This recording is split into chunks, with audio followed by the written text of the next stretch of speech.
Mengapa Pak Jokowi berani melakukan trial and error, menempatkan orang cerdas tidak pada tempat yang tepat, sementara agunannya lah katakan adalah masa depan negeri ini?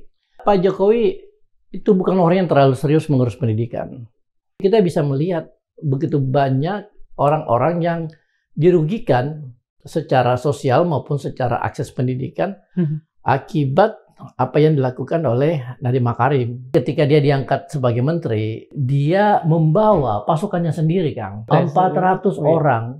Dan 400 orang ini itu punya wewenang yang melebihi pejabat yang ada di situ. Ini sebenarnya asumsi yang melecehkan. Bagaimana mungkin seorang yang tidak pernah mengajar di kelas, ya kan, tidak pernah memberi kuliah, itu disuruh mengurus pendidikan. Saya cukup yakin bahwa Pak Nadiem pasti akan diperiksa dan akan ditanya mengenai urusan-urusan skandal ini gitu. Apa yang terjadi di sekarang ini skandal ini, yaitu keputusan Pak Jokowi untuk menempatkan Nadiem Makarim sebagai Menteri Pendidikan. Orangnya sebetulnya cerdas, tepat, ya. Tapi kursi yang diberikan tidak tepat. Salah, tidak tepat.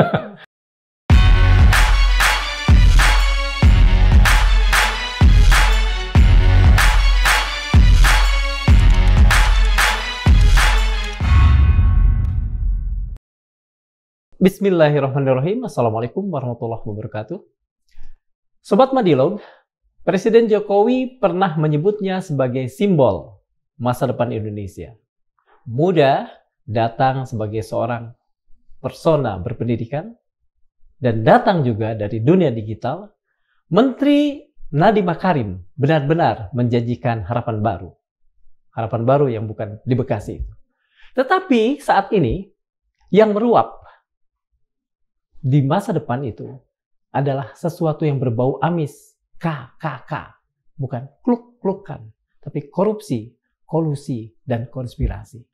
Meski saat ini Menteri Nadiem, mantan menteri maksud saya, belum diperiksa oleh kejaksaan, tetapi sub-subnya, paling tidak 3 orang, sudah dalam incaran kejaksaan. Ada 9,9 triliun dana yang ternyata diselewengkan. Ada sekian banyak uang yang kemudian tidak berada pada tempatnya.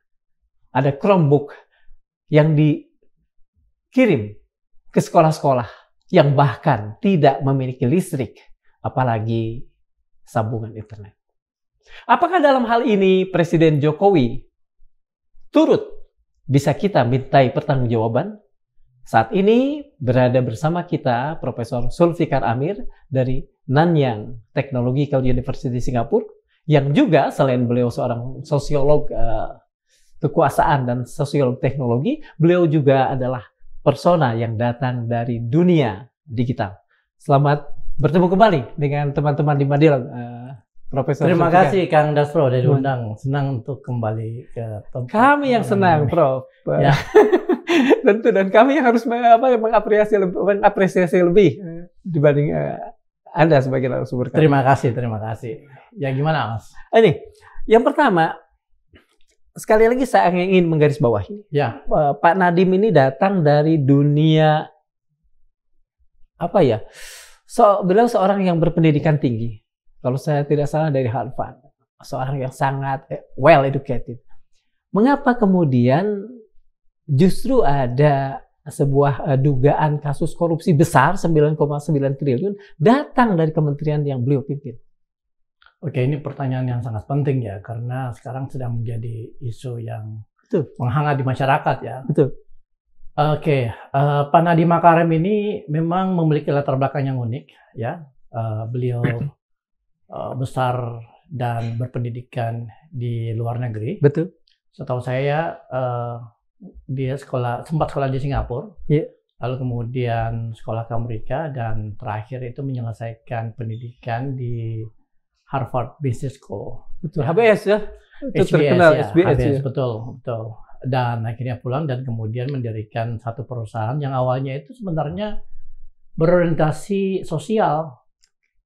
Kalau Kang Nasrullah ingat ya, Kalau nggak salah dia mulai tahun 2010, ya. Dia membangun bisnis bisnis pengorderan ojek. Jadi tujuannya waktu itu membantu para pekerja informal di sektor transportasi ini agar mendapatkan penumpang secara lebih efisien. Dan waktu itu mereka menggunakan telepon, ya kan. Dan mereka mulai di Jakarta. Lalu kemudian ketika teknologi digital berkembang, ya khususnya ketika smartphone itu mulai merebak dan dipegang semua orang. Semua orang, ya kita harus berterima kasih pada Steve Jobs ya, yang menciptakan smartphone itu, yang kemudian menjadi model semua smartphone yang ada sekarang kan. Dan itu memicu revolusi digital sebenarnya, dan memungkinkan munculnya perusahaan-perusahaan seperti Uber, lalu kemudian Airbnb dan sebagainya. Gojek di kita. Nah, model bisnis Uber inilah yang kemudian dicontek oleh Nadiem, yang kemudian menjadi perusahaan yang disebut sebagai Gojek. Ya, padanannya itu Grab yang di Malaysia kan. Betul. Sekarang sih Grab itu udah pindah markasnya ke Singapura. Betul. Jadi Nadiem ini memiliki latar belakang yang agak penuh dengan privilege sebenarnya, karena kan dia berasal dari keluarga kelas menengah atas lah ya, dan memiliki akses ke modal, dan ya Pak Nadiem ini adalah orang pintar lah, yang nggak mungkin lah dia bisa sekolah di Harvard kalau dia nggak cerdas ya. Betul. Dan ketika Gojek itu diluncurkan tahun 2015, dalam waktu yang sangat singkat berhasil menjadi salah satu unicorn di Asia Tenggara. Betul. Dan inilah yang menjadi simbol prestasi dari Nadiem Makarim sebagai seorang pengusaha startup, ya, yang juga menjadi simbol kebanggaan Indonesia, karena belum pernah kita melihat ada perusahaan startup, ya, yang berkembang dengan sangat pesat dan kemudian membawa perubahan sosial ekonomi yang sangat masif di Indonesia gitu. Dan ini adalah bagian dari fenomena yang waktu itu kita sebut sebagai revolusi industri 4.0. Oh, 4.0 ya? 4.0. Jadi kita masih ingat lah 10 tahun yang lalu kan, betul. Ada jargon yang disebut sebagai Industrial Revolution 4.0. 4.0 kan. Itu masih kita ingat tuh. Dan pada saat yang sama Pak Jokowi itu juga sedang naik-naiknya di dalam karir politik dia gitu kan, ketika beliau terpilih sebagai presiden di 2014, lalu kemudian terpilih lagi 2019. Fenomena digitalisasi dan revolusi revolusi informasi ini yang kemudian menjadi bagian dari proses pembangunan yang ingin dilakukan oleh Pak Jokowi. Walaupun belakangan kan belok mengurusi KN. Betul. Sekian banyak dana juga tercurah ke sana ya. Betul. Tapi sebenarnya kita perlu apresiasi pada saat itu ketika proses digitalisasi itu didorong dengan cepat oleh Pak Jokowi. Dan 2019 Pak Jokowi melihat, wah, ini ada sosok dari dunia digital, ya kan, anak muda yang dapat memberi, yang dianggap mampu memberi kontribusi terhadap kepada pemerintahan Jokowi, maka direkrutlah. Betul. Cuman kemudian ada satu masalah fundamental yang muncul saya kira di situ. Dan saya pikir ini yang menjadi penyebab apa yang terjadi di sekarang ini ya, skandal ini, yaitu keputusan Pak Jokowi untuk menempatkan Nadiem Makarim sebagai Menteri Pendidikan. Orangnya sebetulnya cerdas, tepat, ya. Tapi kursi yang diberikan tidak tepat. Tidak tepat. Betul. Jadi ya istilahnya itu kan kalau kita biasa menggunakan, yang biasa kita gunakan adalah the right man on the right place. Ya kan? Ini the right man on the wrong place. Gitu. Ini right man on the wrong place. Ya. Artinya sebetulnya kalau kembali pada pertanyaan awal pertama, Ya, mengapa Pak Jokowi berani melakukan trial and error, menempatkan orang cerdas tidak pada tempat yang tepat, sementara agunannya lah katakan adalah masa depan negeri ini? saya kira Pak Jokowi itu bukan orang yang terlalu serius mengurus pendidikan. Siap. Ya, jadi dia berpikir kalau ada seseorang yang punya prestasi di dalam dunia korporasi, dia berasumsi orang ini akan mampu mengurusi masalah pendidikan gitu. Dan itulah yang terjadi selama 5 tahun. Nadiem Makarim menjadi Menteri Pendidikan. Ya tentu tidak semuanya bermasalah ya. Tentu tidak semua yang dilakukan oleh Nadiem Makarim itu menghasilkan kegagalan dan kerusakan. Tetapi kita bisa melihat begitu banyak orang-orang yang dirugikan, baik secara secara sosial maupun secara akses pendidikan akibat apa yang dilakukan oleh Nadiem Makarim di dalam mengeluarkan kebijakan-kebijakan pendidikan. Dan ini sudah diprotes tidak hanya oleh kalangan guru ya dan kalangan pendidik, tetapi juga kita bisa melihat dampak dari kegagalan Nadiem Makarim sebagai Menteri Pendidikan terhadap masa depan generasi yang mengalami kebijakan pendidikan Nadiem Makarim gitu. Beberapa contoh konkret soal itu, kegagalan-kegagalan itu. Ya, salah satunya mengenai penerapan kurikulum Merdeka Belajar ya, di mana ada beberapa aspek di dalam kurikulum ini yang sebenarnya tidak sesuai dengan kondisi pendidikan di Indonesia.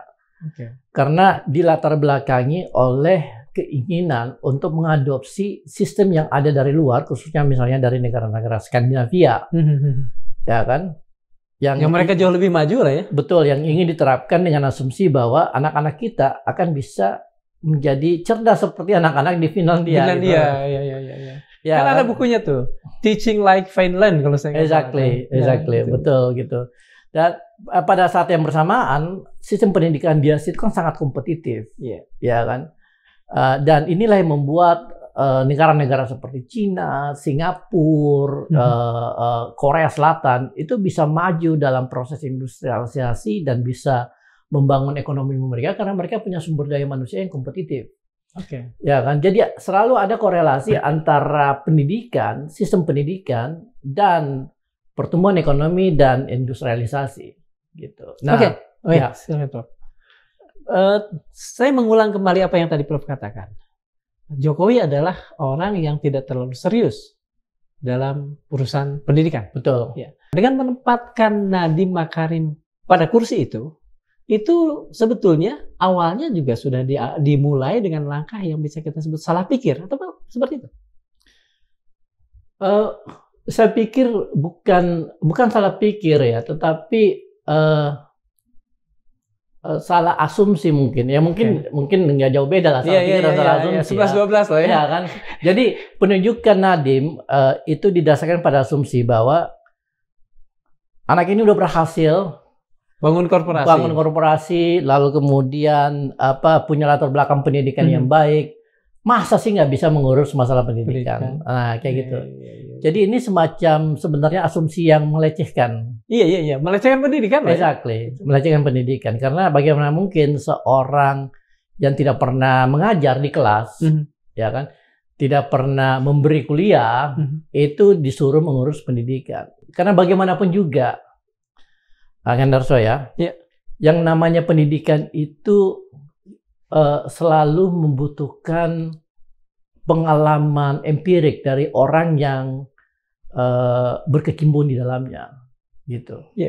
Dan ini adalah area di mana kita nggak bisa membawa logika-logika dari luar untuk melakukan pembenahan di dalam, gitu. Apalagi logika korporasi. Apalagi logika korporasi. Kita ambil contoh lah misalnya di Singapura ya. Singapura itu siapapun elit politik di sana ya yang belum pernah menjadi Menteri Pendidikan itu belum dianggap layak untuk naik ke posisi yang paling atas. Artinya kalau di Singapura kursi itu tuh betul-betul Oh ya, sangat terhormat. Sangat terhormat. Sementara kalau dalam kasus ini, Ya. kita bisa mengatakan bahwa Pak Jokowi justru meremehkan kursi ini. Betul. Bisa nih diisi oleh orang. Betul sekali. Nah, tentu kesalahannya tidak hanya Pak Jokowi. 50% kesalahannya pada Nadiem yang mau menerima. Betul. Oh iya, oke. Sekarang kita ke kasus yang sedang hangat ya. Soal korupsinya. Ya, Prof. Ya. Oke, saya sendiri agak berhati-hati karena kan saya bukan orang hukum ya. Tetapi kalau kita lihat permasalahan di sini itu terkait sama program digitalisasi. Nah, kebetulan saya sedang melakukan penelitian terkait dengan digitalisasi. Digitalisasi itu sesuatu yang tidak bisa dihindari. Betul. Kan? It's inevitable. Selalu terjadi di mana-mana. Termasuk di pemerintahan, di sektor swasta, dan tentunya di pendidikan. Cuma kita harus paham ya, namanya digitalisasi itu tidak sesimpel memberikan komputer atau HP ke seseorang lalu kemudian terjadilah proses digitalisasi di mana teknologi itu diadopsi oleh orang tertentu, orang tersebut. Ya kan? Karena digitalisasi itu pada dasarnya secara sosiologis, ya ini secara sosiologis, itu adalah transformasi teknososial. Teknososial ya, silakan. Ya, transformasi teknososial di mana ya tidak hanya teknologinya yang berubah, tetapi perilaku sosialnya juga berubah. Jadi perubahan sosial dan perubahan teknologi ini berkelindan. Dan hasilnya akan positif ketika perubahan itu terjadi secara terintegrasi. Ketika kita memaksakan satu perubahan teknologi di situasi sosial yang tidak memungkinkan mengadopsi teknologi itu, yang terjadi adalah inefisiensi dan bahkan kerugian. Dan pada titik ekstrimnya itu bisa menghasilkan kecelakaan. Gitu. Ya. Sebetulnya kan yang direkomendasikan di awal untuk kemudian dipakai itu adalah komputer bersistem Windows.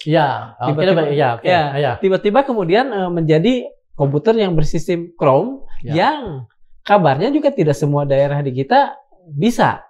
Menurut Prof, apa yang melatar belakangi kemudian perubahan ini dianggap oke lah bisa gitu? Karena secara teknologi kan saya tidak mengerti itu. Ya, jadi setiap teknologi itu kan pasti memiliki berbagai jenis platform.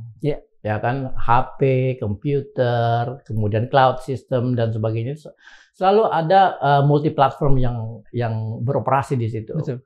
Gitu kan. Nah, proses digitalisasi pendidikan yang ingin dilakukan oleh Nadiem Makarim ini itu tentu dimulai oleh satu kajian, kalau nggak salah sudah dilakukan oleh Pustekom, ya kan? Dan mereka merekomendasikan beberapa spesifikasi teknis, dan akhirnya muncullah usulan atau syarat di mana teknologi yang diadopsi itu adalah yang berbasis Chromebook, gitu kan? Jadi yang kalau nggak salah mereknya Xerox ya kan. Nah ini yang jadi masalah karena ternyata feature dari Chromebook ini itu mengharuskan ketersediaan internet secara terus-menerus, ya kan. Nah ini kan sebenarnya satu keputusan teknologi yang diambil oleh institusi, tetapi pada saat yang bersamaan tidak sesuai dengan kondisi sosial dan infrastruktur yang ada di masyarakat gitu. Jadi ada kesenjangan antara sistem digital sama sistem sosial yang ada, ya kan. Nah, menurut saya kesalahan terbesar dari Nadiem Makarim sebagai orang yang berlatar belakang bisnis digital itu adalah ketika dia mengambil keputusan untuk meng-approve. Ya kan? Sementara kan udah jelas tuh rekomendasi misalnya. Rekomendasinya ini kemudian di lapangan Prof katakan tidak tidak matching lah katakan gampangnya. Mengapa Pak Nadiem masih tetap kemudian mengambil keputusan yang berbeda ini? Ya tentu Mungkin ada hal-hal yang yang sifatnya teknis ya, tetapi saya juga tidak mau mengatakan bahwa ini sepenuhnya karena ada motivasi keuntungan motivasi atau apa bisnis ya, gitu betul. kan. Walaupun kemungkinan itu tidak tertutup. Tidak kosong juga. Iya betul. kan, tidak tertutup. Itu pasti karena ini kan melibatkan anggaran yang Yes. luar biasa 9,9 triliun, dan ya mungkin seorang menteri itu tidak terlibat atau tidak mengetahui satu kebijakan yang menghabiskan anggaran begitu besar. Itu, betul. Tidak mungkin. Betul. Ya kan? Dan keputusan untuk menyetujui satu jenis platform itu mestinya sudah diketahui oleh seorang menteri seperti Nadiem Makarim. Iya. Yang punya latar belakang dunia digital, kan, mestinya dia tahu kan, gitu. Jadi saya kira skandal yang terjadi, kalau misalnya kita bisa sebut skandal ini, itu tentu mencakup spektrum otoritas sampai ke atas gitu. Apakah posisi dan pengetahuan beliau yang cukup di dunia digital itu yang justru nanti akan memberatkan mengapa sampai kemudian pemilihannya pada Chrome bukan Windows? Iya, saya kira beliau pasti punya pengetahuan yang cukup untuk menilai ya kan bahwa pilihan yang diambil itu punya konsekuensi. Oke. Ya kan? Di mana konsekuensinya itu adalah tidak termanfaatkannya sistem ini karena kondisi infrastruktur digital kita yang masih sangat terbatas. Okay. Apalagi proses digitalisasi ini itu dilakukan di sektor pendidikan yang sangat penting, sangat krusial, dan dilakukan untuk menyediakan akses ke anak-anak anak-anak sekolah yang tinggal di kadang-kadang di daerah-daerah remote kan? Iya kan, daerah-daerah pedalaman gitu kan. Nah, saya kira ini berangkat dari itu tadi keinginan untuk melakukan digitalisasi, tetapi tidak diimbangi oleh satu kesadaran mengenai bagaimana digitalisasi dan pendidikan itu bisa saling berkelindan gitu. Saya sebagai seorang pendidik punya pengalaman mengajar ya selama lebih dari 10 tahun. Itu percaya pada satu prinsip di mana ketika kita mengolah pendidikan gitu ya, 50% dari keputusan yang kita ambil itu seharusnya terfokus pada kualitas dan kesejahteraan yang mengajar. Jadi 50% itu menentukan hasil dari pendidikan secara keseluruhan. 50%-nya ini adalah kualitas dan kesejahteraan pengajar. Baik guru maupun dosen. 25%-nya itu kurikulum. Nah, 25 lagi baru peralatan. Baru infrastruktur. Gedungnya, ya kan? Ya. Akses ke sekolahnya, lalu kemudian listriknya, internetnya. Internetnya mungkin paling ya 5% atau 7%. Dan itu hanya bisa dirasakan oleh mereka yang memang pernah terjun pada dunia pendidikan. Betul sekali. Iya. Soal spektrum otoritas. Ya. Tadi kan kita bicara bahwa soal Pak Jokowi sebagai pimpinan penting.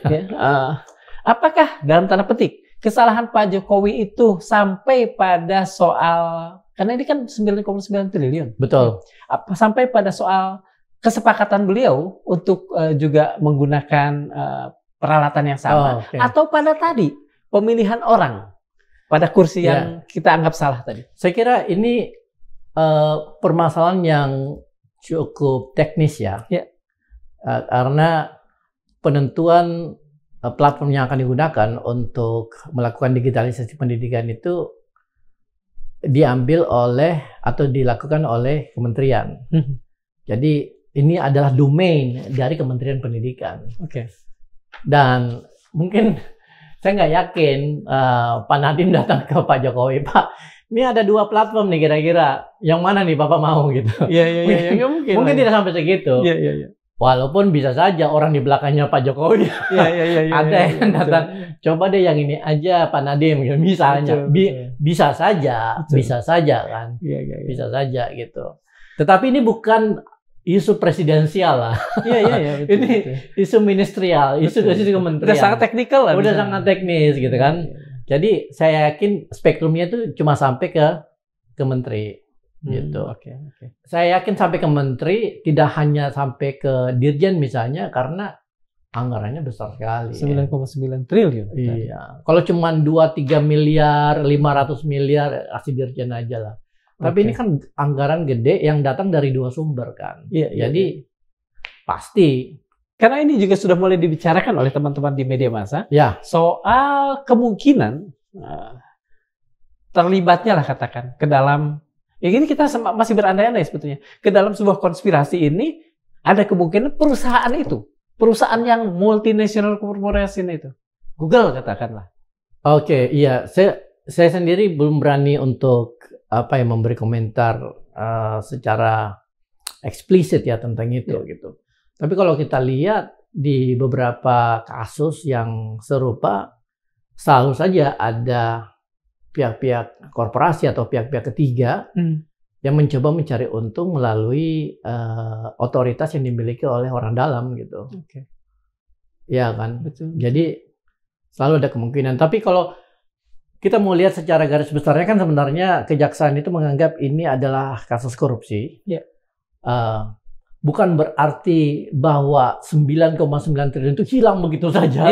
Komputernya ada. Betul. Komputernya, betul. Iya kan. Karena kan harus ada buat bukti ya. Iya kan.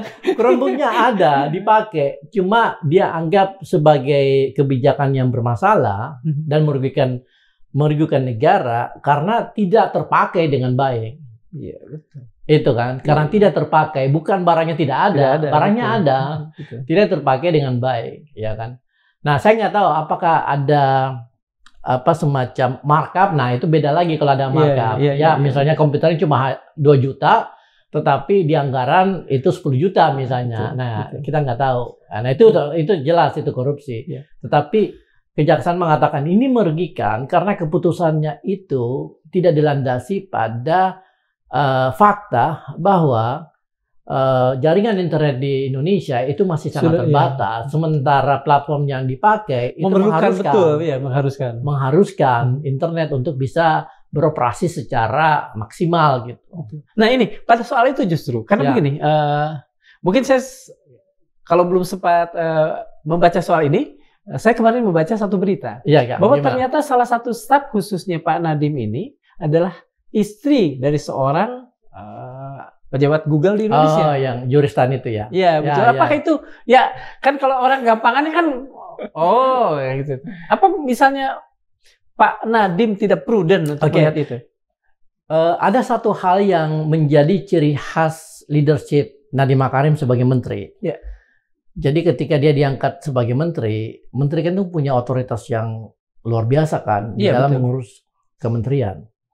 Dan dia membawa pasukannya sendiri, Kang. Iya, 400 orangan itu katanya. 400 orang. Dan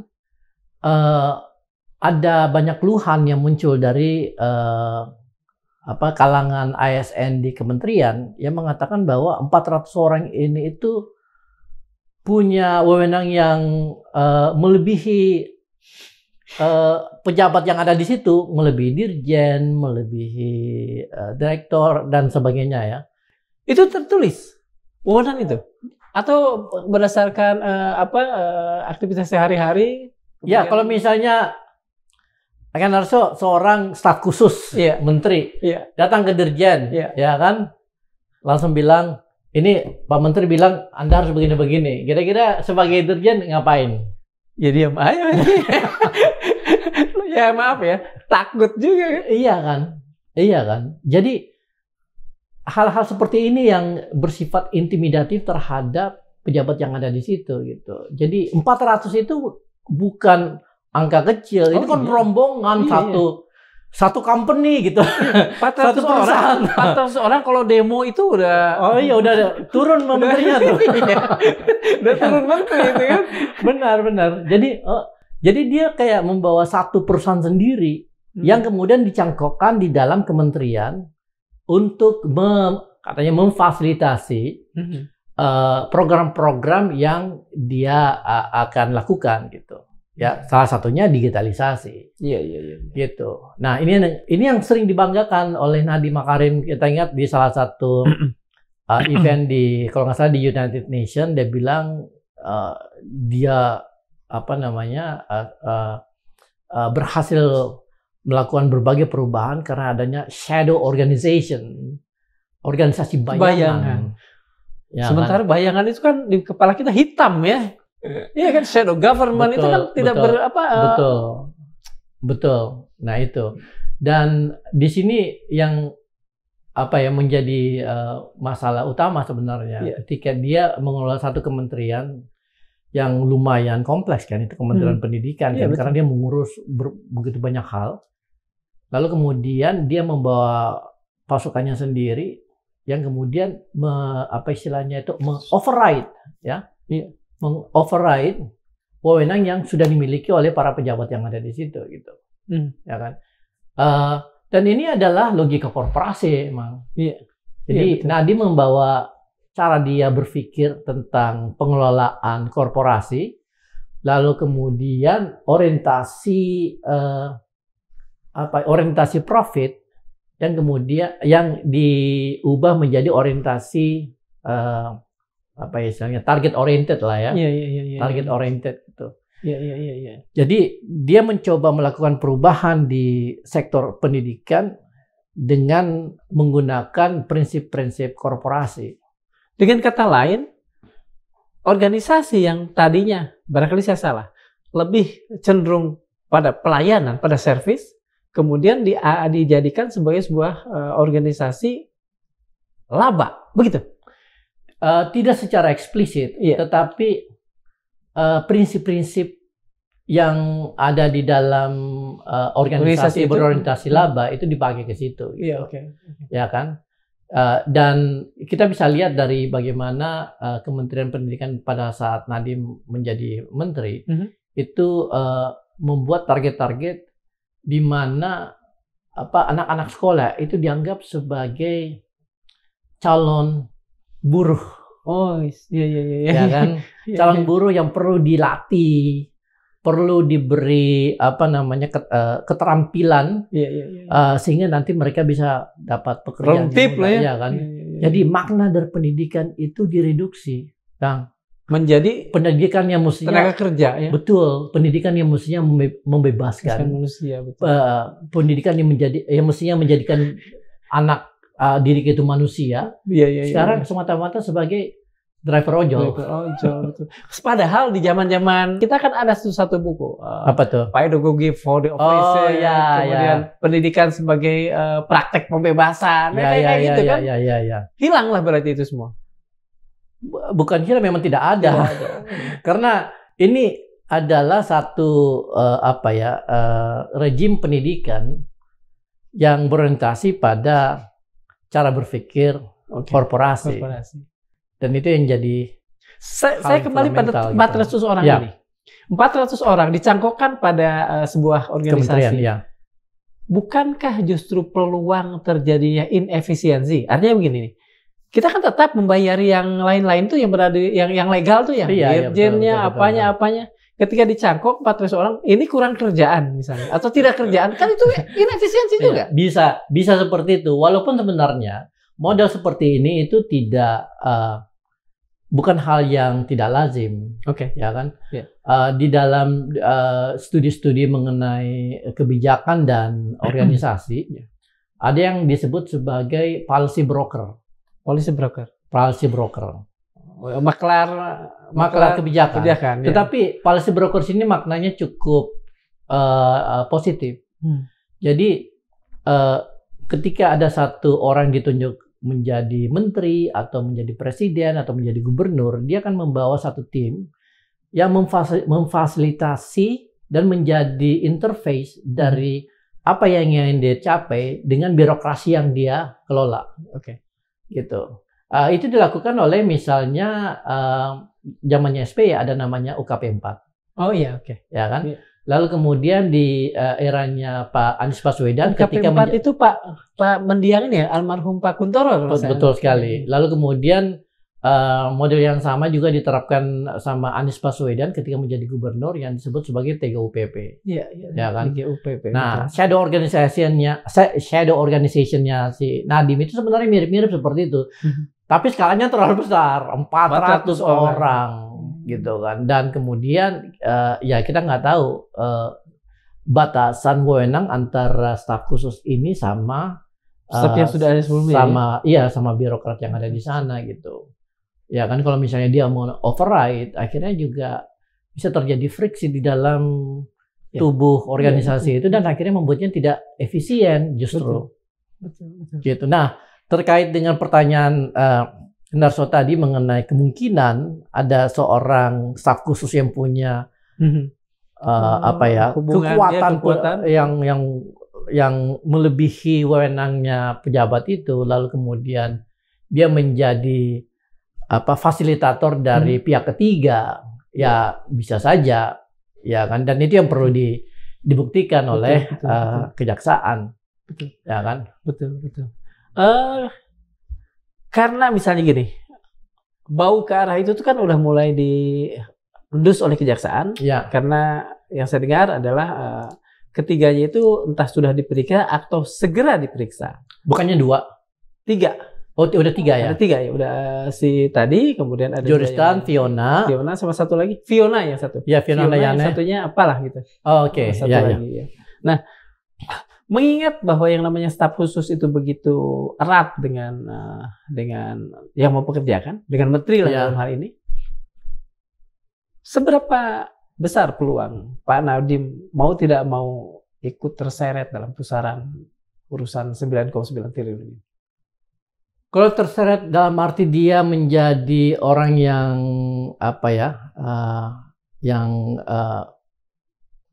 mendapatkan keuntungan dari ini, itu mungkin kita harus tunggu putusan kan. Tapi kalau misalnya kita bicara tentang birokrasi dan organisasi, tentu spektrumnya udah sampai ke dia.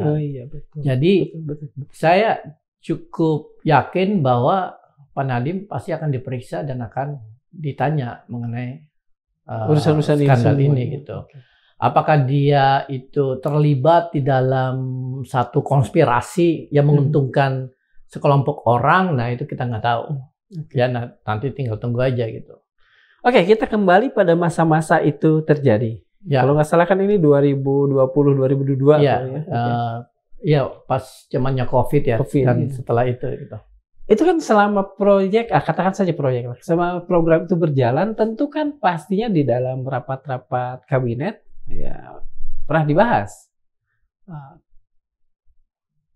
Ya kita asumsikan bahwa Pak Jokowi mengerti lah ya dengan persoalan ini. Apakah ada kesan beliau membiarkan dan melakukan semacam impunitas kepada Pak Nadiem ketika misalnya dengan pemilihan bahwa peralatan yang digunakan itu udah jelas-jelas tidak sesuai dengan realitas di lapangan. Oh, yang nggak tahu ya, mungkin juga Pak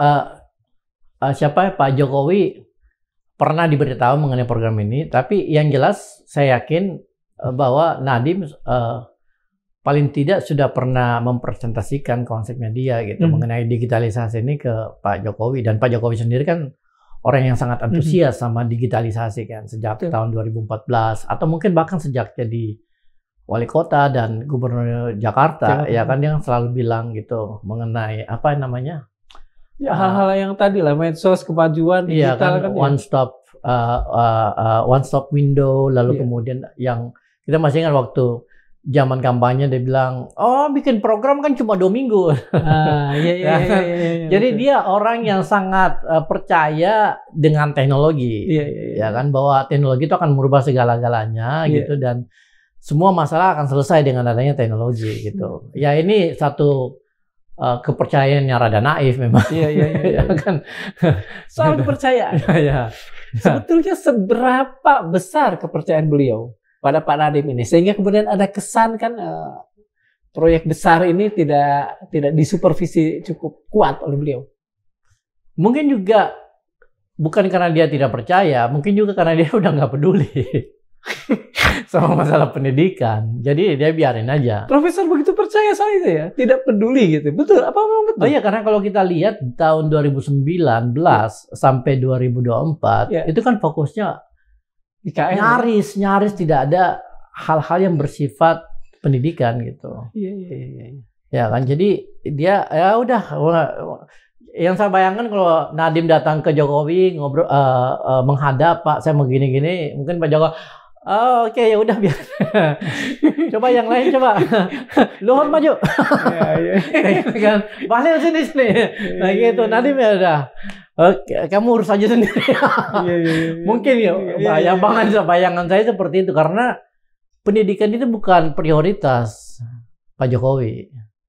Prioritasnya itu gedung, tambang, ya gitu-gitu, yang besar-besar gitu. Dia nggak tahu atau mungkin kurang paham bahwa fondasi dari kemajuan itu adalah pendidikan. Gitu. Gitu. Ini kan banyak hal yang masih menjadi misteri ya. Katakan saja ini adalah gunung es. Nah, bagian mana dari gunung es persoalan ini yang paling gelap dan sulit dibongkar? Birokrat teknisnya, menterinya, atau tadi jejaring-jejaring kekuasaan yang berada di seputar itu? Ya kalau kita lihat kan kasus yang sekarang terjadi itu merupakan indikasi kegagalan pemerintahan Jokowi dalam mengelola pendidikan. Ya kan. Ya. Kita sudah bisa lihat lah hasilnya sekarang seperti apa. Begitu banyak anak-anak kita bermasalah dengan pendidikan. Kemudian skor PISA kita terendah di Asia, betul. Ya kan. Dulu pernah seperti itu sebelumnya. Dulu sih udah rendah, tapi sekarang lebih rendah lagi. Lebih rendah lagi.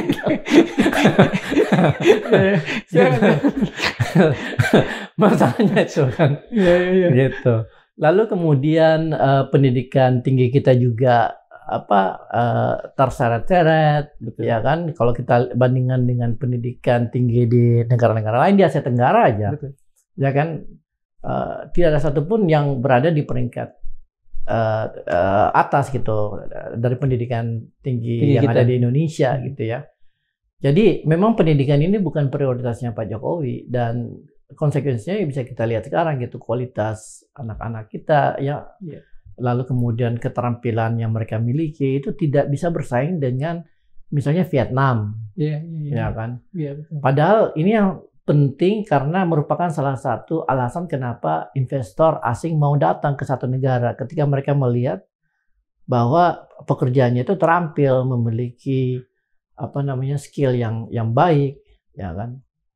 Jadi ini yang tidak dilihat oleh Pak Jokowi dan mungkin bukan tidak dilihat, tetapi mungkin dia tidak peduli dan akhirnya berujung pada kegagalan gitu. Seberapa gini, kalau dibandingkan, saya mohon maaf ya antara, katakan sajalah masa sebelum reformasi, masa Soeharto, kemudian masa reformasinya kita ambil masa SBY, dengan sekarang, saya belum membaca perbandingan dalam bentuk angka atau data atau fakta. Barangkali Profesor bisa tentang apa? Tentang itu tadi. Tentang kualitas pelajar, kualitas pendidikan kita, hal-hal seperti itu. Ada kecenderungan menurun memang, dan dia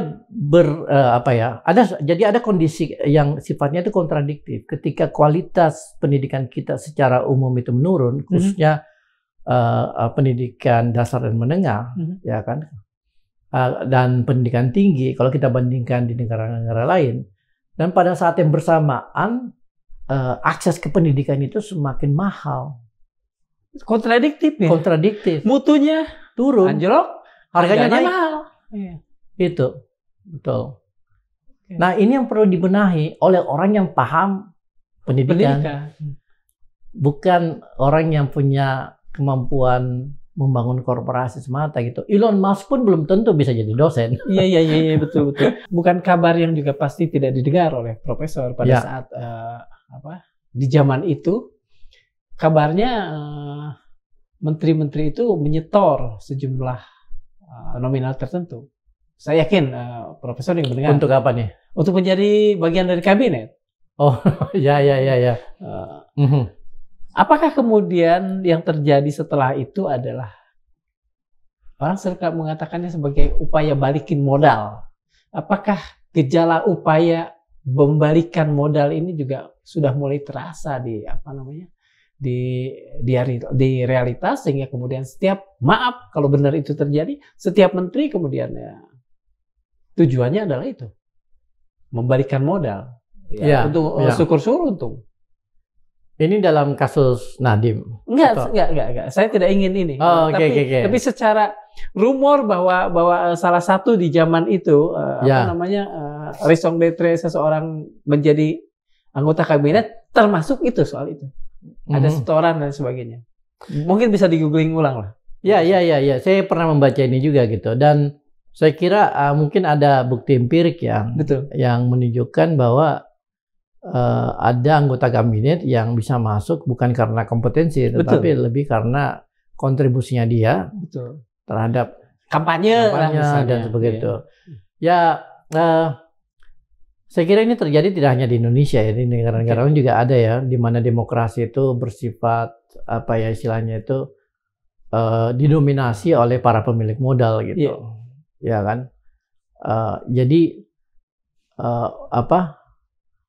kebijakan yang dibuat oleh menteri yang terpilih berdasarkan modal yang dia bawa itu akan lebih banyak disetir oleh kepentingan dia untuk mendapatkan kembali modal, atau kalau perlu mendapatkan modal yang lebih banyak. Untung jadi lipat ganda gitu, ya kan? Jadi, nah kalau misalnya kita bawa ke masalah skandal Chromebook di 9,9 ini, saya kira mungkin lebih pada permasalahan yang spesifik ya mengenai proses digitalisasi ini gitu, yang oleh sekelompok orang dilihat sebagai kesempatan untuk mendapatkan keuntungan, ya kan? Tetapi harus mengorbankan manfaat yang didapatkan oleh masyarakat, ya kan? Ada satu foto yang beredar kemarin di media sosial yang menunjukkan seorang guru yang memegang Chromebook ini, lalu kemudian mencoba mencari sinyal. Jadi kayak kalau handphone kan gini ya. Jadi dia udah berdiri di atas kursi, kemudian di dekat plafon gitu mencari sinyal. Itu kan ironi kan? Iya, betul. Gitu. Jadi manfaat di sini masalahnya bukan cuma karena dia merugikan negara gitu kan, tetapi juga akhirnya menghilangkan kesempatan masyarakat untuk mendapatkan pengajaran dan pengetahuan gitu. Dan masyarakat sini maksud saya anak didik ya. Apakah ada semacam pergeseran dalam pola korupsi di Indonesia, dari tadinya korupsi proyek-proyek lah ya, proyek-proyek yang jelas infrastruktur, menjadi korupsi-korupsi yang sifatnya digital, lebih tidak kelihatan tapi uangnya kan besar. Apa udah mulai kelihatan seperti itu, Prof? Ya, digitalisasi itu adalah pedang bermata dua. Ya kan, di satu sisi dia meningkatkan efisiensi, dia meningkatkan produktivitas, di sisi lain juga dia menghasilkan masalah-masalah baru. Berbagai masalah muncul berbagai masalah yang muncul di masyarakat saat ini itu banyak dipicu oleh digitalisasi. Salah satunya misalnya judol lah. Iya, betul. Kan judi online itu kan sebenarnya hasil dari digitalisasi. Betul. Pinjol ya, itu juga adalah bagian dari itu. Dan ketika kita bicara tentang digitalisasi di birokrasi, ini kan adalah sebuah proses transformasi yang melibatkan anggaran yang sangat besar, dan di mana-mana ketika ada satu program yang melibatkan anggaran yang sangat besar, ketika birokrasinya sendiri korup, akan ada resiko di mana proses digitalisasi itu akan dikorupsi juga gitu. Ya, salah satunya misalnya apa yang kita lihat dengan skandal di PDNS, Pusat Data Nasional Sementara itu kan yang menghasilkan kerugian sebesar 900 miliar lebih gitu, hampir 1 triliun kan. Itu juga skandal skala besar itu. Dan itu adalah bagian dari digitalisasi yang didorong secara masif di pemerintahan Pak Jokowi. Nah, digitalisasi ini itu bisa berujung pada skandal-skandal korupsi dan meningkatkan inefisiensi ketika birokrasinya sendiri itu bermasalah. Nah, banyak orang yang berpikir secara naif bahwa ketika ada organisasi itu bermasalah, dia bisa diselesaikan, bisa diperbaiki ketika kita menerapkan teknologi digital. Ya kan? Nah, mereka tidak paham atau mungkin kurang paham bahwa sebenarnya yang namanya digitalisasi itu baru bisa bekerja dengan baik ketika organisasinya juga udah bersih. Kalau enggak, perangkat ini justru bisa disalahgunakan. Oh iya, dia akan menjadikan organisasi semakin buruk. Karena tikus-tikus ini. Oh iya, betul. Jadi, mestinya sebelum digitalisasi, organisasinya diberesin dulu. Dibersihkan dulu. Ya kan? Moralitasnya diperbaiki, kemudian sistem kontrolnya itu diperketat, baru kemudian kita melakukan digitalisasi. Nah, digitalisasi baru efisien, baru produktif ketika organisasinya udah bagus. Dengan kata lain, saya ingin Profesor menegaskan saja. Digitalisasi di zaman Pak Jokowi itu sama dengan atau kongruen dengan inefisiensi. Bisa jadi. Iya. Bisa jadi begitu. Iya, karena ini yang orang-orangnya ini masih tikus-tikus itu. Betul. Kan? Karena ini, Mas, laptop, kemudian HP, itu kan tools aja. Yang jadi masalah kan yang menggunakan. Not the gun, but the man behind the gun. Exactly. Jadi kalau misalnya secanggih apapun komputer yang kita pakai, Kang, ya, semahal apapun sistem digital yang kita bangun, tapi kalau organisasinya korup, dia bakal korup. Gitu. Dan kemajuan dan teknologi hanya kemudian menyembunyikan orang-orang korup. Betul. Ya, kan sebenarnya digitalisasi itu adalah teknologi yang bisa meningkatkan transparansi. Iya, betul. Tapi kalau yang mendesain sistemnya tidak mau transparan, transparansinya itu bersifat semu. Iya. Gitu. Iya.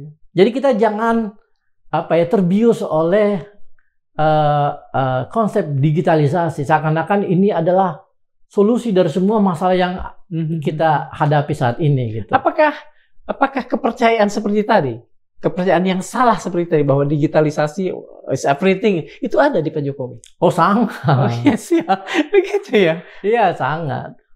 Dan karena itulah dia memilih Nadiem Makarim untuk mengurus pendidikan. Karena pikir, pendidikan bermasalah nih. Kita. Untuk bikin apa tadi? 2 minggu cukup. Gitu. Nah, iya, bikin software 2 minggu cukup. Ya. Ini ada hal yang menarik, sekaligus tragis ya. Apa tuh, Kang? Dana ini dialokasikan buat anak-anak miskin yang berada di daerah-daerah remote agar mereka tadi udah mulai mengenal digital bla bla bla bla. Jadi dengan adanya apa disebutnya? Bukan tuduhan. Kasus dengan adanya kasus dugaan dengan adanya dugaan korupsi ini, bisakah kita katakan bahwa fungsi negara sebagai pelindung di Indonesia itu nyaris tidak ada? Bukan nyaris tidak ada, Mas, tapi saya kira fungsinya itu menjadi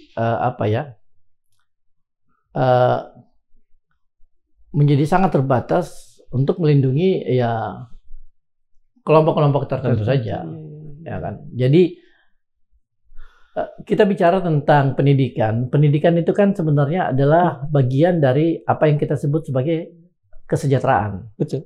Ya kan? Di dalam kesejahteraan itu ada sektor pendidikan, sektor kesehatan, sektor perumahan, sektor pekerjaan dan sebagainya gitu. Ya kan? Dan di negara modern adalah tanggung jawab negara untuk menyediakan kesejahteraan ini dengan berbagai caranya. Betul. Ya kan?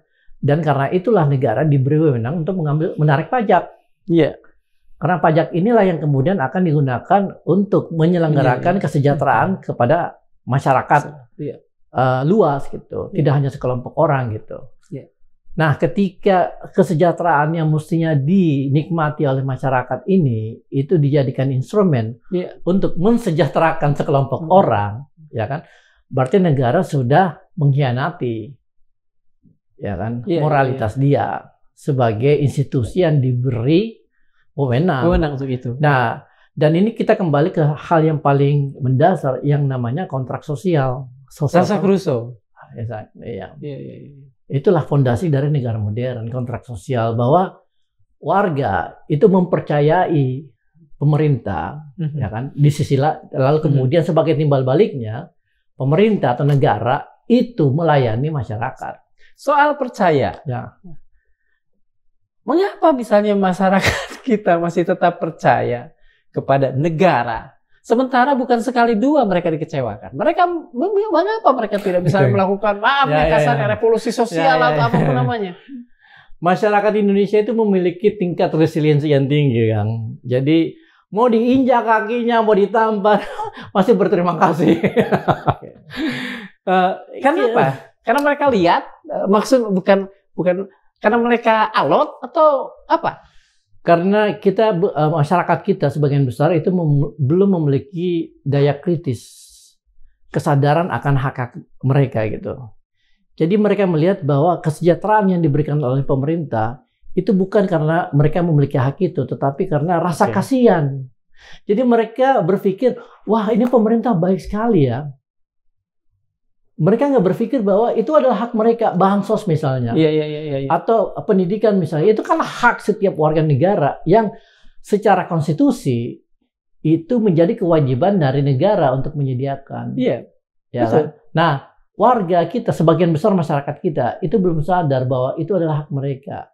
Sehingga ketika mereka diberikan, mereka sangat berterima kasih. Oke, sekarang pertanyaan saya begini. Warga masih belum sadar. Ya. Pendidikan adalah proses penyadaran. Betul. Adakah sebetulnya, boleh dong kita berpikir, ada konspirator-konspirator yang percaya bahwa warga memang harus tetap bodoh agar mereka tidak sadar. Dan dengan mereka tidak sadar, mereka bisa diperlakukan seenaknya seperti saat ini. Ya, saya percaya itu. Bahwa masyarakat kita memang sengaja dibuat untuk tetap bodoh. Untuk kepentingan politik. Ya, untuk kepentingan kekuasaan. Ya kan? Keji nggak seorang seperti ini? Oh, sangat. Sangat. Jadi kekuasaan yang diberikan kepada orang-orang ini itu menjadi instrumen hanya untuk melanggengkan kekuasaan.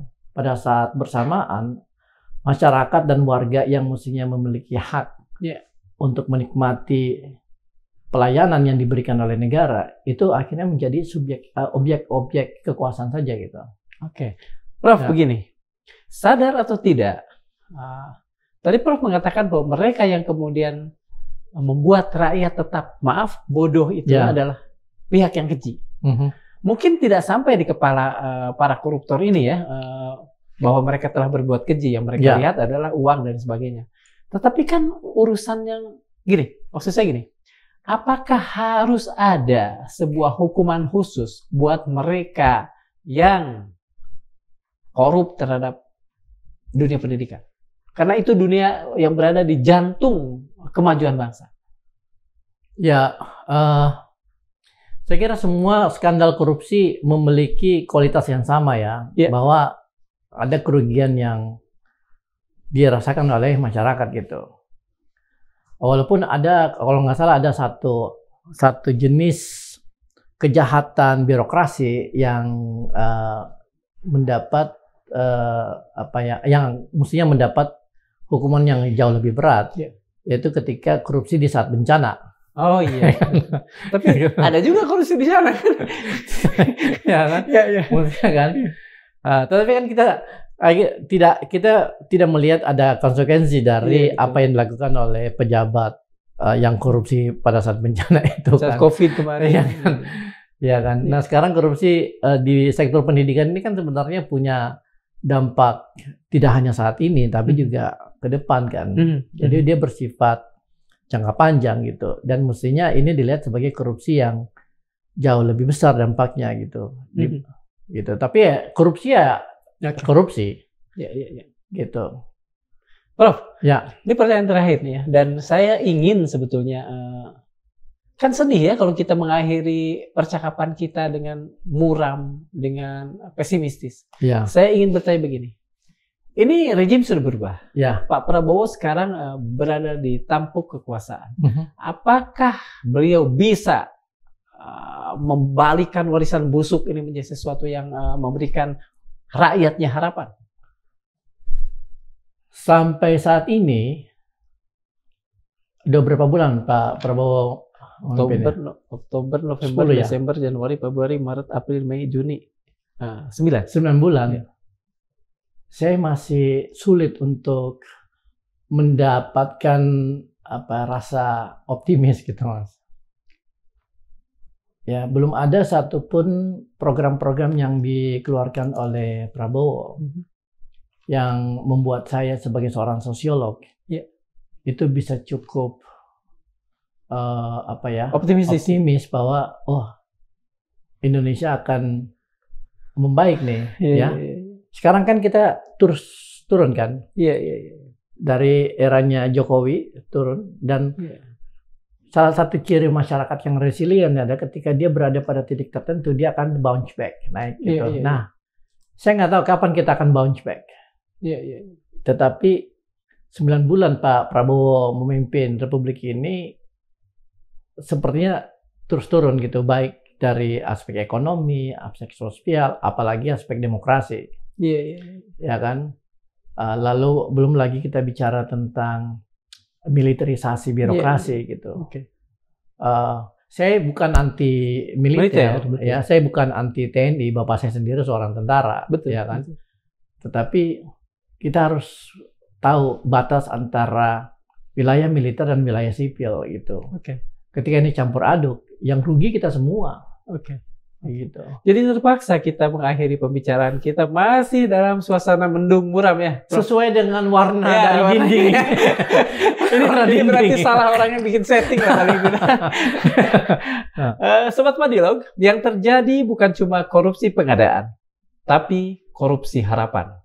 Di tangan rejim procurement yang culas, masa depan anak-anak kita hanya dijadikan komoditas. Nabi Muhammad SAW bersabda dalam hadis Bukhari dan Muslim, setiap kalian adalah pemimpin dan setiap pemimpin akan dimintai pertanggungjawaban atas apa yang dipimpinnya. Dan siapapun yang menjabat dengan uang, janji, dan tipu daya tak bisa sembunyi dari tanggung jawab itu. Albert Camus pernah bilang, kesejahteraan rakyat selalu jadi dalih para tiran. John Locke menulis, di mana hukum berhenti, di sanalah tirani dimulai. Kalau rejim procurement yang dibiarkan jadi sarang rente dan suap, maka bukan hanya uang negara yang hilang, tapi juga kepercayaan publik yang paling dasar, bahwa seharusnya negara berpihak pada rakyatnya.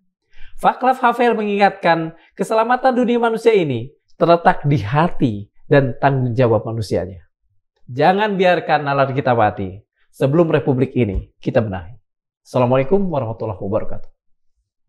Waalaikumsalam. Tuh, asik Kang. Aduh, mantap banget.